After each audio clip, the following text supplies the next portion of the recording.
ಯಾವ ನಕ್ಷತ್ರ ಅತ್ಯಂತ ಕೆಟ್ಟ ನಕ್ಷತ್ರ ಅಂತ ಅನ್ಕೊಂಡಿದ್ದೇವೋ ಆ ನಕ್ಷತ್ರ ದಿನದಲ್ಲಿ ಎಲ್ಲರಿಗೂ ಒಳ್ಳೆಯದನ್ನು ಮಾಡಿ ಕಷ್ಟಗಳನ್ನು ನಮಗೆ ಅಂತೇಳಿ ಬಿಲ್ವಧಾರಿಯಾಗಿರ್ತಕ್ಕಂಥ ಮಲ್ಲಿಕಾರ್ಜುನ ಸ್ವಾಮಿಯವರು ರಥವನ್ನ ಹೇರಿದ್ದಾರೆ.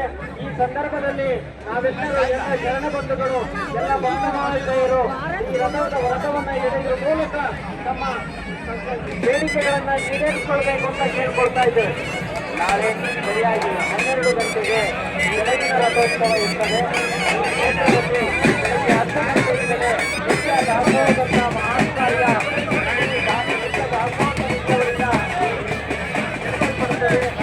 ದಾಸೋಹದ ಉಸ್ತುವಾರಿಯನ್ನ ಮಾಜಿ ಉಪಾಧ್ಯಕ್ಷರಾಗಿರ್ತಕ್ಕಂಥ ಶಿವಕುಮಾರ್ ಅವರು ಮತ್ತು ಎಲ್ಲ ನಿರ್ವಹಿಸ್ತಾ ಇದ್ದಾರೆ.